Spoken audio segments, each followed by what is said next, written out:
So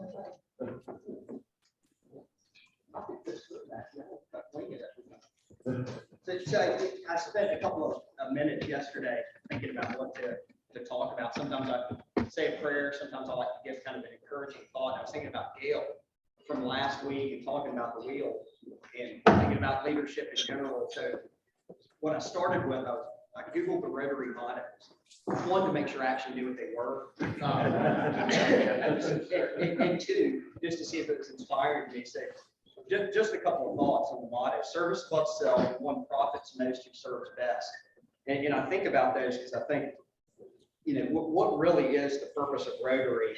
And I kind of wrote it down as building an army of servants and volunteers focused on making the world a better place by working together to make incremental contributions to our local communities. Because I think that while we've got global projects, most Rotary organizations around this world really work locally more than they do internationally.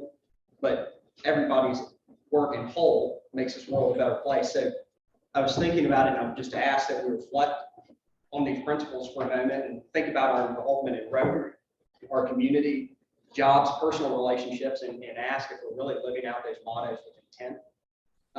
Because expanding solely beyond the concept of charity, I would ask, are we serving each other daily? Because service is mentoring, coaching, modeling service. It's not just charity. A guy named Robert Greenleaf, who I've read a couple of his papers, he's credited with coining the phrase servant leader. And he said, the servant leader is a servant first. That person is sharply different from a person who is a leader first, perhaps because of the need to suppress their power drive or advance his position in life. He went on to further say that caring for people and serving each other in that servant leadership is the foundation of a good society. So just thinking about that, what we do more broadly, everything here is about good commerce, integrity, business, which is the foundation of the economy and what drives the opportunity for us to serve. But just had thought about service more holistically and thought we should. So if we stand, we'll say the pledge. To the flag of the United States of America and to the republic for which it stands, one nation under God, indivisible, with liberty and justice for all. Other things we think, say, and do. Is the truth, is bear all concern, will build goodwill and better friendships, will be beneficial to all concerned.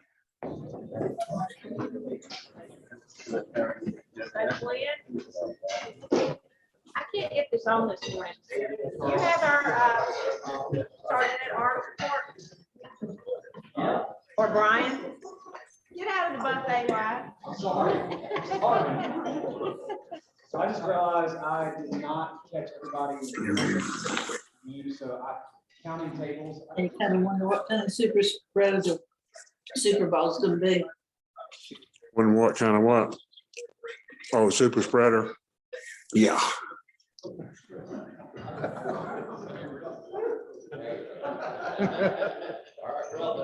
Okay. As far as guests, Warren Ludlam from the Greensboro Club. We've got Mike Campbell from the Winston-Salem Club. Carl Ashby from the Greensboro Club. And then Carol Lander from the Sunset Club.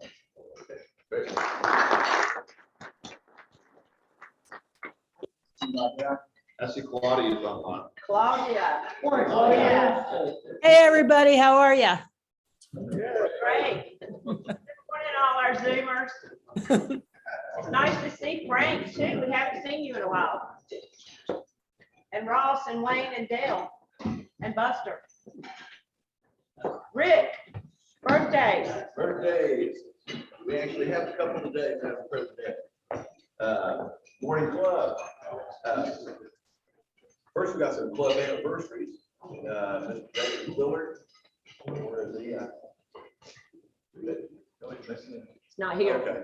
It's always here. All right. David has 4 years with the club. He is my pay rock.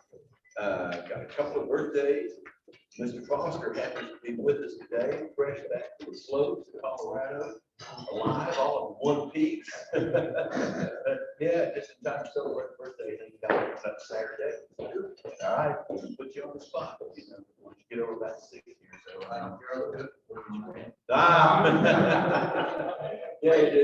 And Dirk Blue of the Sunset Club, he also has a birthday this Sunday.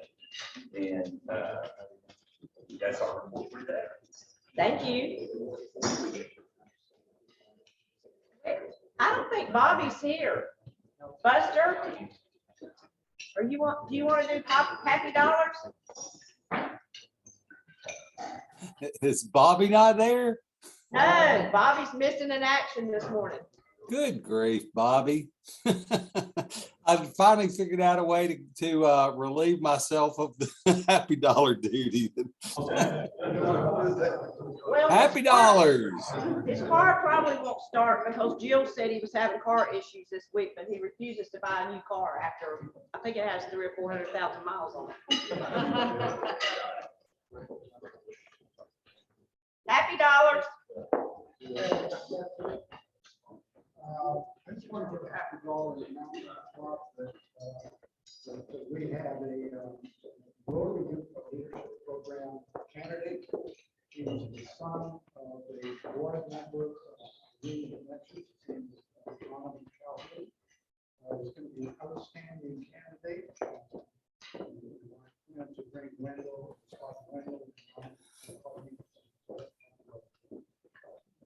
All right. I'm the executive director of Reimbursement. I presented a couple of weeks ago, and I have $9 happy dollars that the treasurer already has to thank you all for the support of the DD van, getting them out of the hotel and into the apartment. The system is so broken, it would have taken 6 to 8 weeks to get through all of that. And through your help, we were able to get it into an apartment in 6 to 8 days. Thank you all very much. Thank you for your support and honor in front of the free organization and chapter regulation. And I don't know who put this on the table, but my son battled cancer for 9 years. And for 3 years, was a beneficiary of the Angel Flight. Somebody put this on. Yes, our speaker today. Oh, actually, well, Ashley Hayes reached out. My son was near the edge of life, and we had to go to Philadelphia. And I remember we were deeply into this journey, scared to death. I kept thinking, how in the world we get back and forth to this organization? But the name scared me because it comes in one meeting. And the cancer journey. So I thought, what is that? They literally saved his life. And don't have the authority yet to renew just this, but I would freely recommend this is incredible organization. Literally, you saved my son's life. Wow. Wow.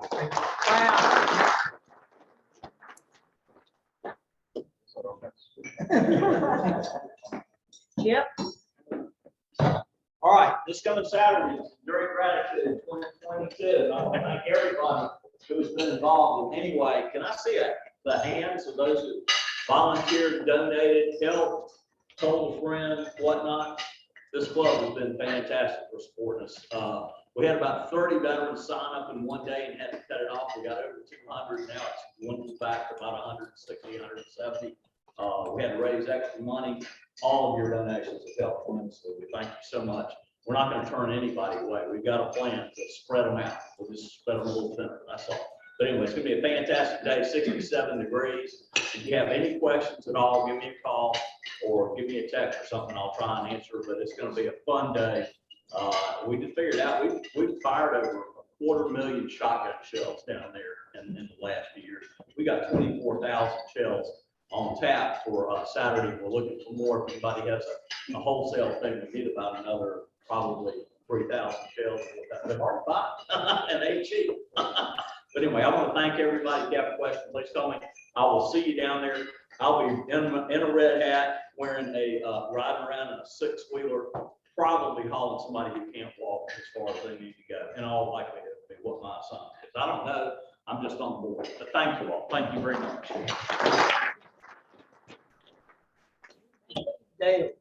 Dale? There we go. Dale. That's the money. There we go. Any other happy dollars? Dale's got $100. Who has one? Was kidding that they Oh. have some happy dollars. Happy dollars?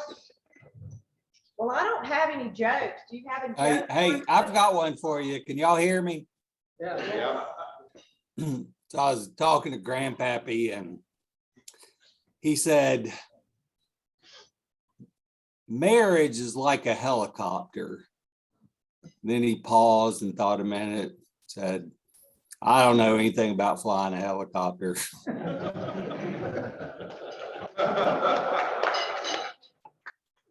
Happy dollar for that. Okay, Mark. All right, so thanks for everyone who's participated so far in the Super Bowl pool. I still have about 30 squares, so if anybody wants to jump in to buy those, you can do it here at the end of the meeting, or we can do it over Venmo. You can email me.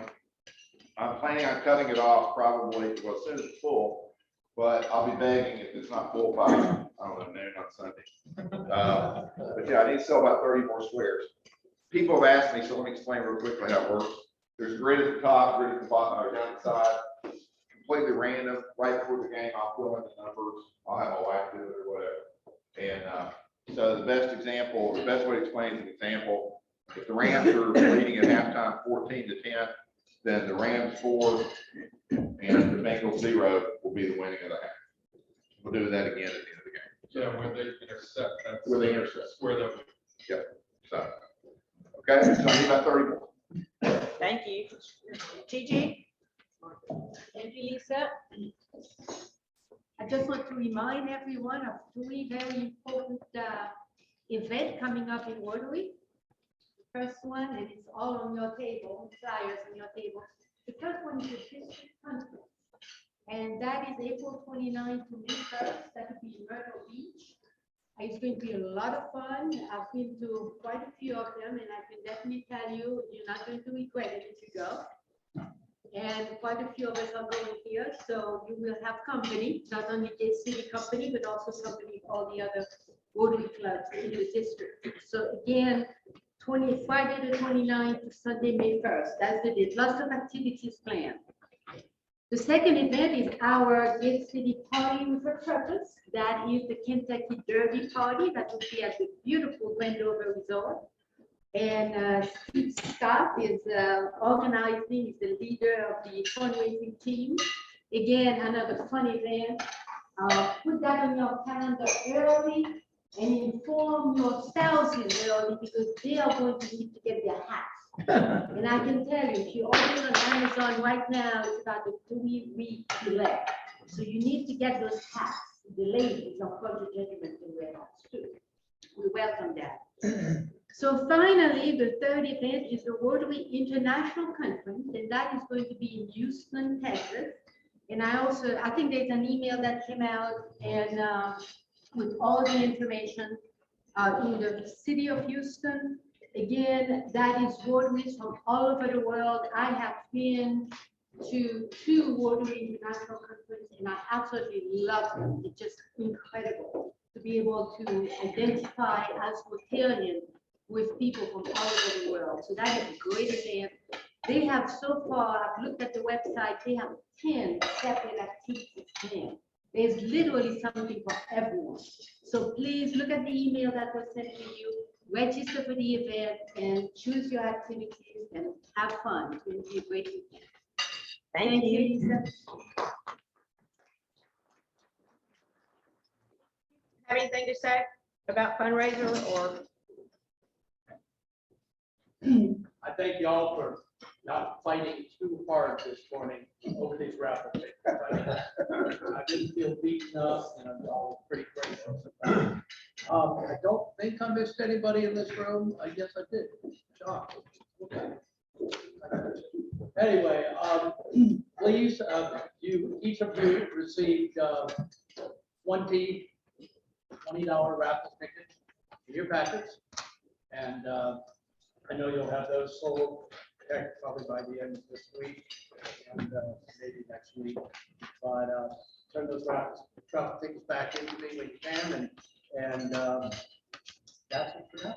Thank you. I have something to say about it. Yeah. So, you know, I'm freshly removed from doing this a few years ago, and I know it's a hard job. We've got a couple other people that have done it. Remember, this funds our scholarship, which we're currently awarding to a UNC Chapel Hill student. She's going to be speaking to us at some point this summer, probably. It also funds all these past president grants we just awarded. So this is the only real organized fundraiser we do, right? We do other little things, but this is what makes it happen. This is what helps us do what Mr. Neal so eloquently spoke, be good servant leaders in our community. So, you know, I know it's a pain in the butt, but everybody dig deep and just put it out there and we'll get it done fast. Thank you. So last week, if you weren't here, we awarded, or John Fulton, one of our newest members, picked the Queen of Hearts, and I think the pool was over $2,000. So John graciously is giving back. Well, he didn't know that at the time, but I told him he was giving back half of it to the club. This is for you.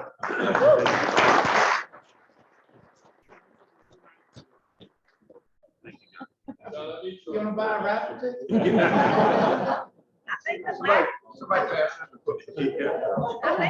winner was Mike Conrad. It's been several years since, you know, we pulled.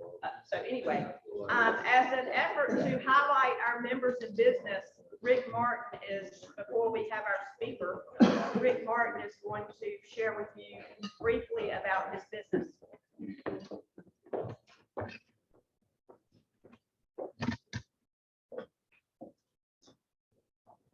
Good morning. Lisa told me to make this fast and make it brief. I think she's giving me 30 seconds. So 45 maybe. Yeah, I'm happy to be here today to talk to you about my business. Martin Associates started it in 1999 when I left AT&T. Left it briefly in 2010, went back to work for IBM third time, and then came back to it in 2014.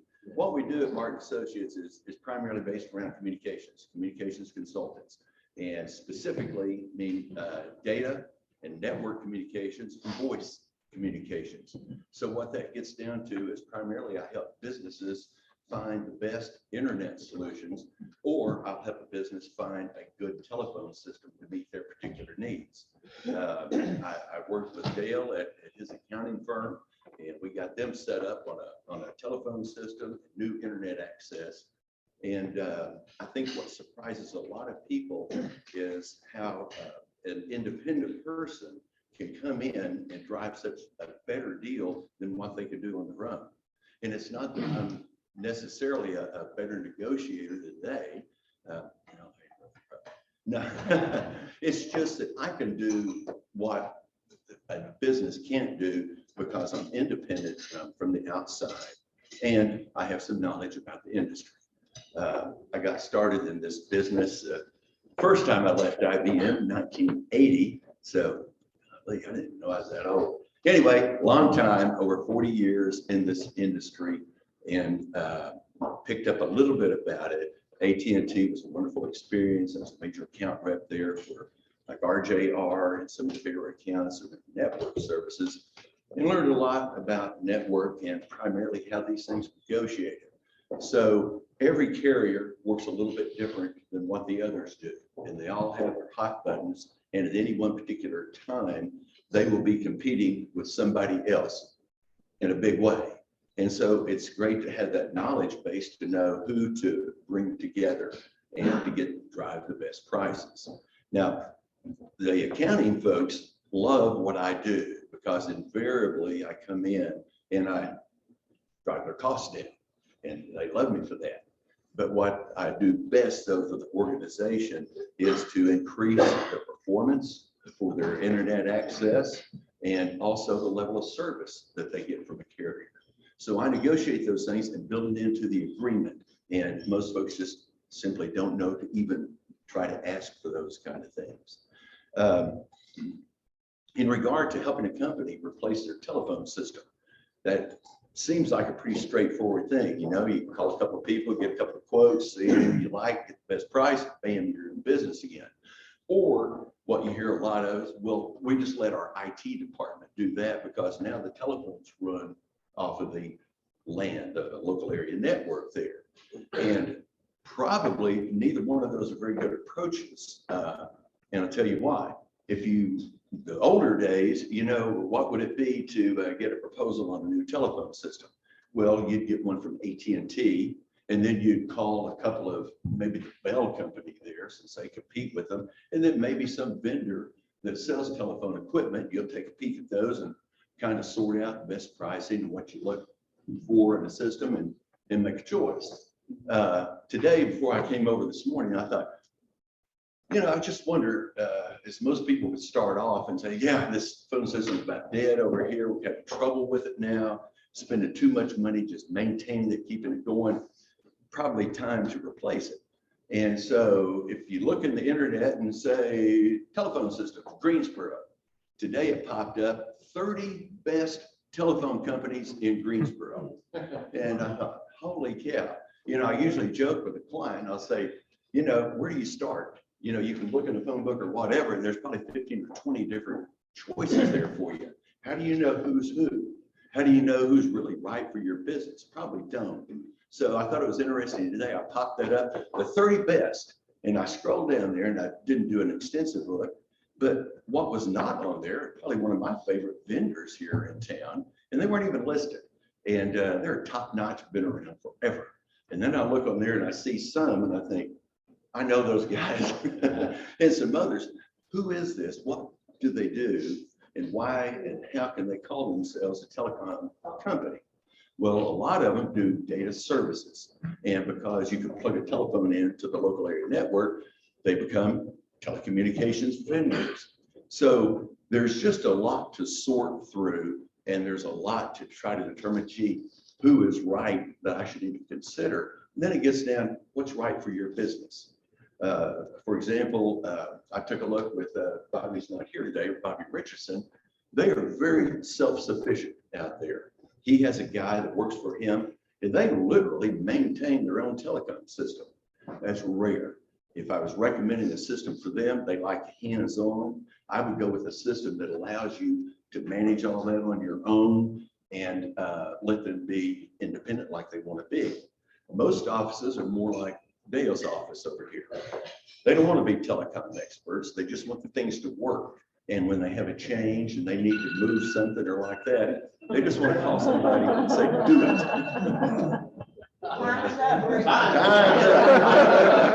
That 45 seconds is fast. Anyway.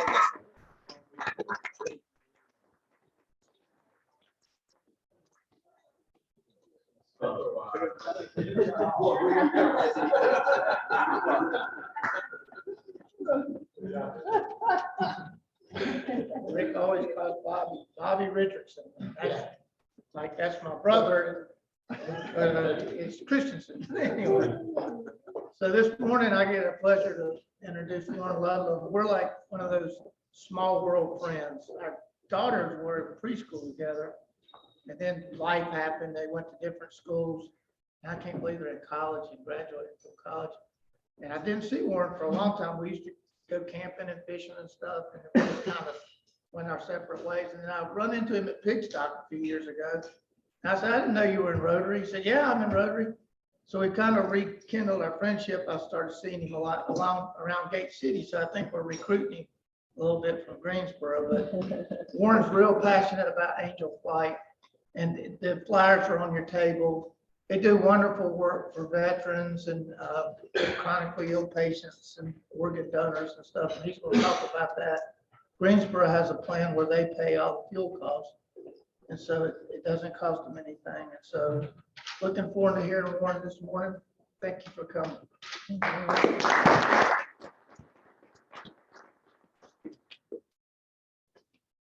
Thanks, Tom.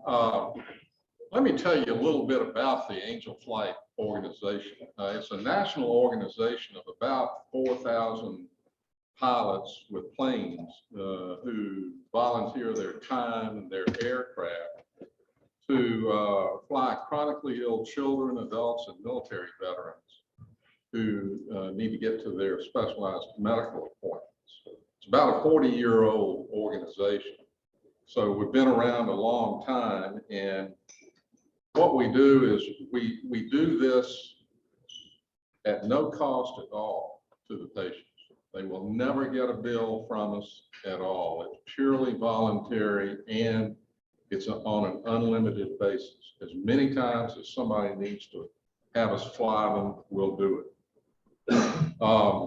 Several years ago, I got to thinking, Rotary does great work in the community, helping people in need. And Angel Flight does good work, helping people out too. And I've gotten involved with a local Angel Flight pilot here and flew several missions with him and got into it and just really thought this is a great way for our Greensboro Rotary Club to give back to the community and give back to those in need out there. And so we started the program in 2010. I went to the board with a proposal and I said, okay, this is what we can possibly do to help people out. And out of that came an annual funding of about $3,500 that our Angel Flight team that I put together gets to fund our fuel fund that I have set up with the Angel Flight Mid-Atlantic Regional Office in Virginia Beach. And so what happens is as our pilots fly these missions, they they fill up their planes at the end of the day, and then they take the receipt and turn it into Angel Flight Mid-Atlantic. They get reimbursed for the fuel.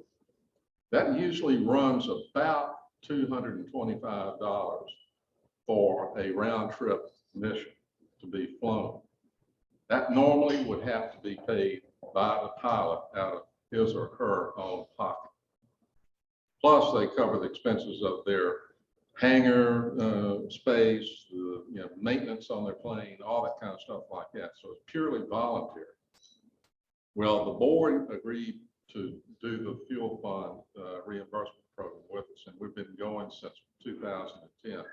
We've got 6 pilots and 4 planes in our on our team, including we've got a really good guy. His name's James Ray. James is a senior captain with American Airlines and has a 6-place Beechcraft Bonanza that he flies out of Concord Regional Airport down there. He lives in the Charlotte area. But anyway, we've got these 6 pilots and 4 planes. They're 4 to 6 place single engine planes that we use to fly these missions. And it's all voluntary for these folks.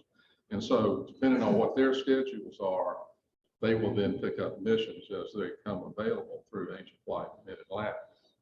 All of them are instrument rated by the FAA. They've got hundreds of hours each of flying time in their planes. They've got a long list of requirements that they've got to meet with the FAA to be able to do this kind of work. And generally, we're flying missions in the Mid-Atlantic and the Northeast and the Southeast, obviously, too. We fly more toward the south during the winter, of course, because we have to go north. Try to go north, we get bit by weather, problems and all that. We had one that I was supposed to fly a couple of weekends ago up to, the patient was coming out of Orlando. We were going to meet him in Savannah, take him to Raleigh, Durham, and another Angel Flight plane was going to take him to Pittsburgh. Well, if you maybe recall 2 weeks ago, Pittsburgh had snow and ice like crazy up there, so it got canceled on us. So weather in the winter can be an issue.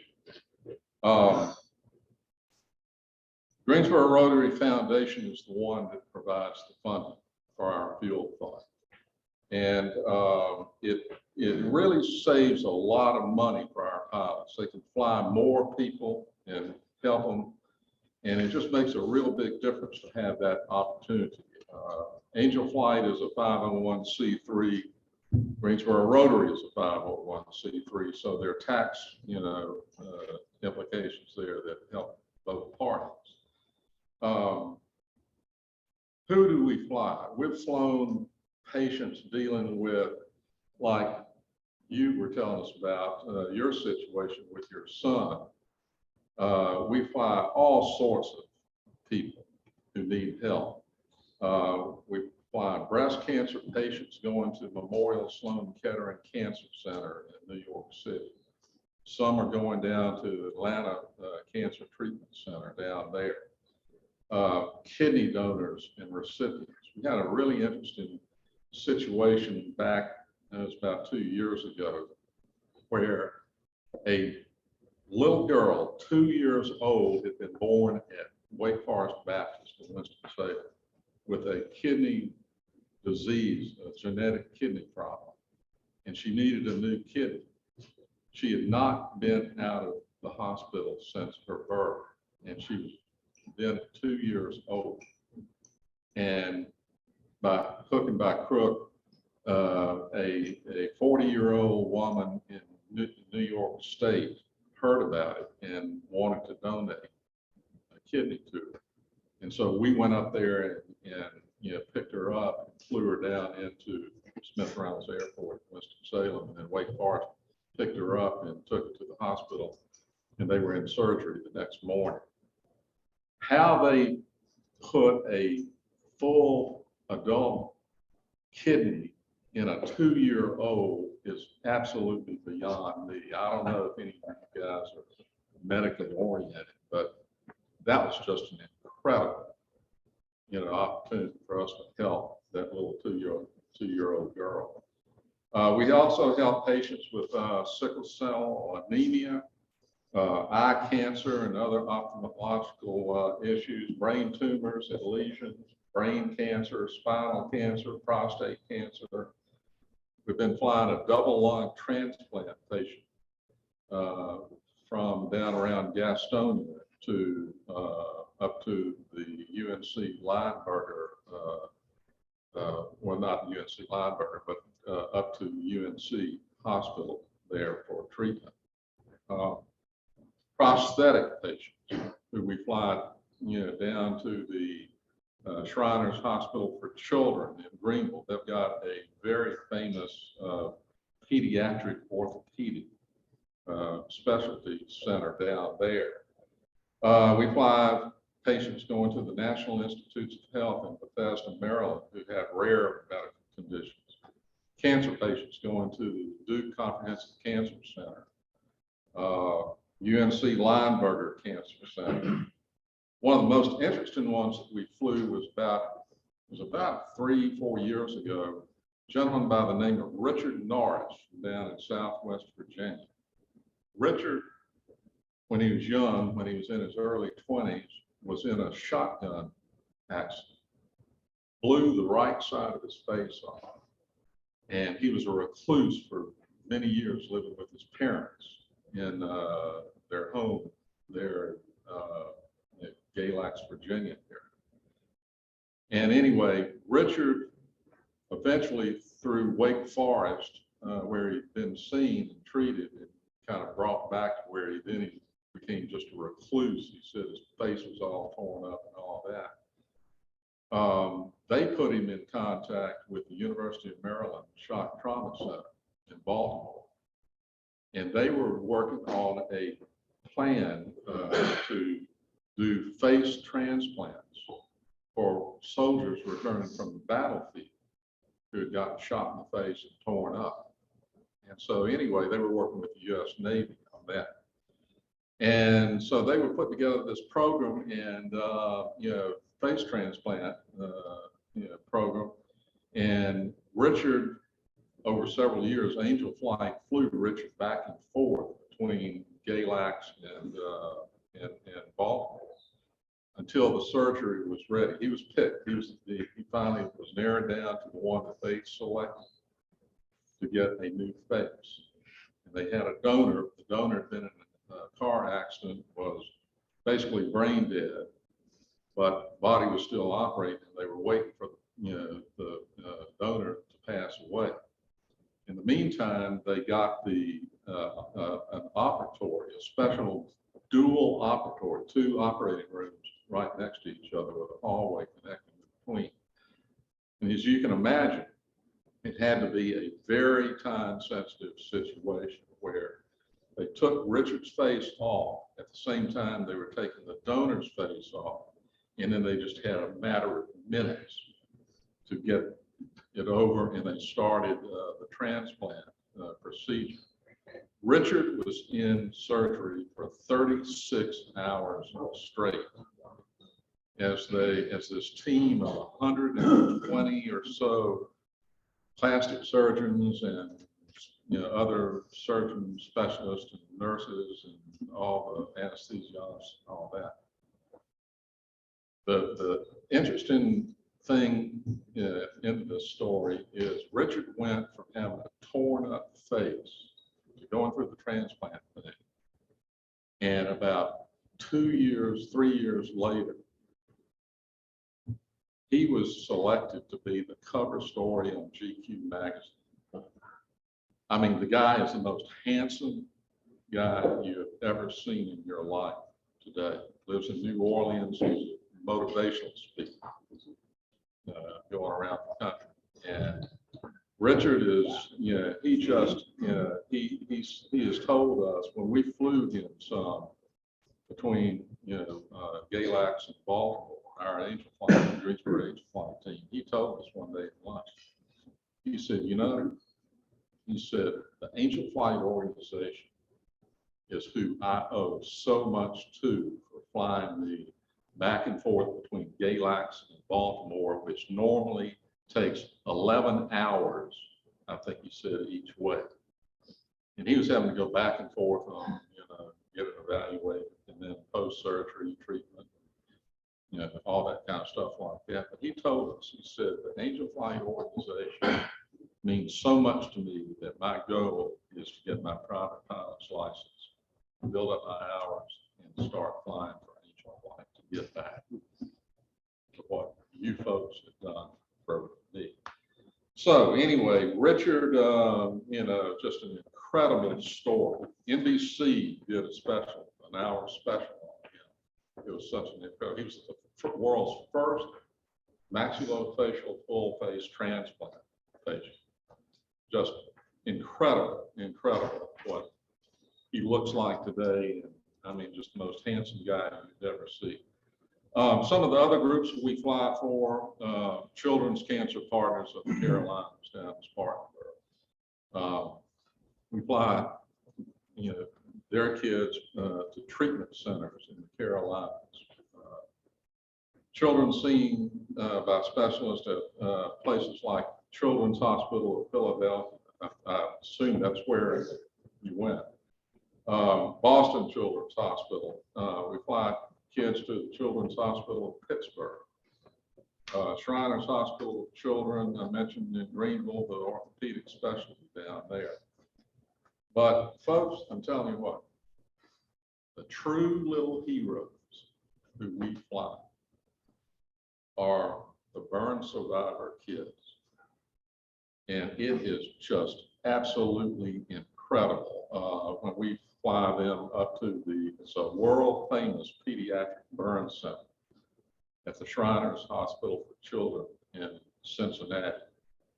And these kids are just, I mean, they're torn up, and all that from being in a burn situation.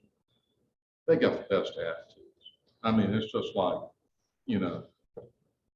I'm not being stopped, and a lot of it, they don't realize how serious the situation is, but to see what they go through and how we're able to help them get to their burn treatment, it's just, it makes all the difference in the world. It really does. On rare occasions when we have a situation where we need to fly a long distance, like to MD Anderson Cancer Center in Texas, to fly in a single engine plane, it take 2 days to get there just about. The distance and the speed and all that these planes go. So I've got a good friend of mine who is the chief pilot for the Martin Truex NASCAR racing team. They've got 3 beach jets, 8-place beach jets, and they have volunteered to fly cancer patients from the Carolinas out to Houston. And, what normally would, like I said, take a couple of days probably or whatever, in small planes, they can make Houston direct, nonstop, 2.5 hours. So it really is a great opportunity to use their services when a patient really is sick with, need to get to a really top-notch cancer treatment center that they've got at MD Anderson out there in Houston. It's that speed makes all the difference in the world. You use their jets to get out there. They volunteered on a pro bono basis too. I mean, don't charge anything. Martin Truex Jr.'s girlfriend, I don't think they're married yet. His girlfriend been a cancer patient, and so they really are involved in helping people with cancer. We're starting to work with CHIP on enduring gratitude, and this Saturday I'll be down there volunteering, and CHIP has asked me to stand up like now and talk to the crowd down there, these military veterans, because one of the groups that we fly in our Greensboro Rotary Club Angel Flight team are the veterans, military veterans. And so these veterans have been through a lot, and a lot of them probably have medical issues that they need to go to specialized medical care for, and to try to do it commercially on a commercial flight expense is just obviously going to be incredible. And so, what we do is we help them get there without having to, worry about, the cost issue and other things like that. We also fly in support of natural disasters. Hurricane Florence back in 2018. We got Cone Health to donate, $40,000 worth of medical supplies that we flew down into southeast North Carolina, primarily into the Lumberton area that had gotten flooded, and a lot of their medical offices down there had their supplies ruined by the water, flood waters. So we flew supplies down into the Lumberton airport there. We're not an air ambulance service, but what we do is the people we fly need to be ambulatory. And so, they either got to be able to walk out to the plane on their own, or wheelchair, if the wheelchair can fit in the back of the plane, with the air traffic controllers who we deal with are fantastic. I mean, they know who Angel Flight is. We've been around for 40 years or so. They know who we are when we, radio to them, to get ready to taxi out. They give us priority clearance for taxiing and for departure and on landings also. And then in between, once we take off, they give us usually direct clearances to our destination where we don't have to zigzag between navigation stations and all that. Had a recent experience with what this help from the air traffic controllers really mean. We were over at Raleigh-Durham International getting ready to fly a cancer patient back who had been seen at Duke Comprehensive Cancer Center. She was going home to southern New Jersey, and we were going to fly her on up that way. And so we got ready to taxi out, contacted ground control in the tower, and they gave us our clearances to the departing runway across the airport. As we're taxiing down across the airport, the ground controller had an American Airlines 737 jet holding short off to the side of the taxiway to let us go by, giving us priority, number one for departure. We went on by there, and then down a little bit further, there was a Delta 757 flight. The controller had them pulled over to the side. As we went by, the captain gave us thumbs up through the cockpit window and came on the radio and said, "Good job, folks.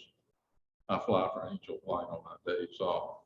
And so we taxied on by them, waved at them, and they, pulled in behind the American jet, and here we were, a little 4-seat plane taxiing along with big jets right behind us. The big benefit of Angel Flight is, like I said earlier, we do it at no charge at all. I mean, it's nobody will ever get a bill from us a bit.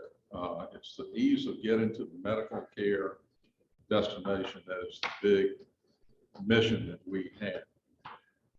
So that there are no hassles of things like terminal parking, checking in at the airline counter, baggage checks, TSA security, gate waits, flight delays and cancellations that take place, and baggage claim at the other end. We don't have to fool with all that stuff like that. The patients meet us at the FBO office, which stands for Fixed Base Operator. And it's like the general aviation terminal, if you will. Plane is parked right outside on the ramp. We meet the patient and the parents and, maybe a friend who's escorting, the patient, if they're adult, whatever.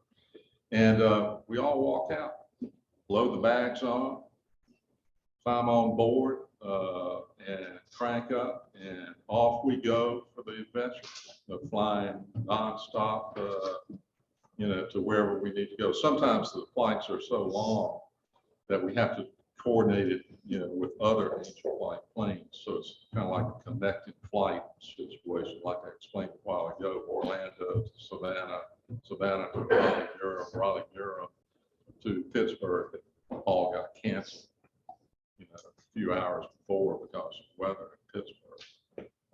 But anyway, it's at no cost that we do all this for, these patients and their families, to really make it as easy as possible, because they're dealing with, as you know, medical ills that are just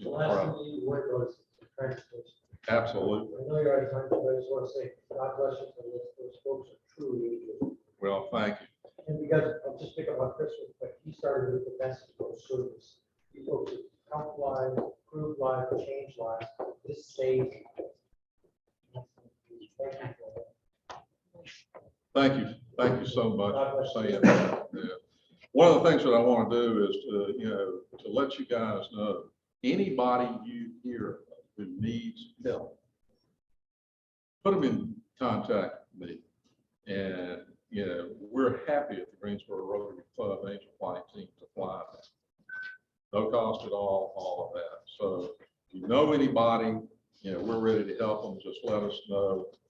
What Rotary does, the motto of Rotary is service above self. That's what we try to do. Any questions?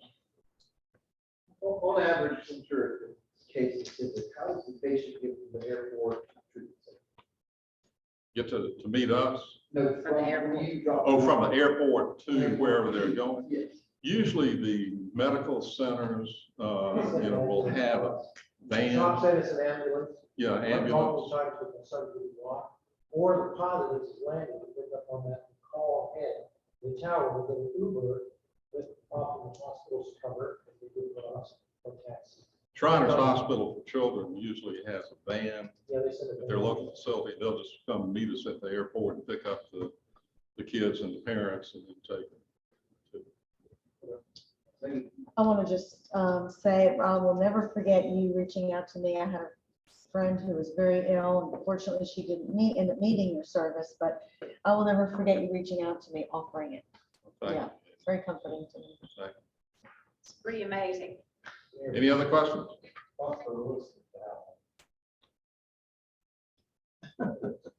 Buster. All Thank you, right. Warren. That's it.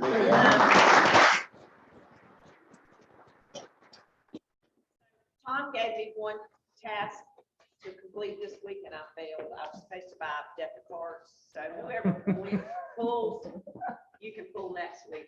Just remind me.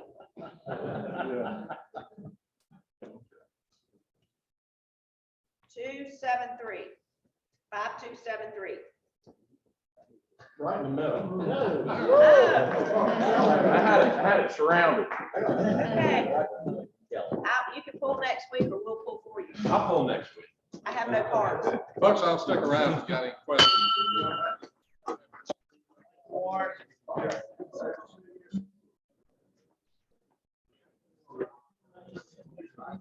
You're welcome.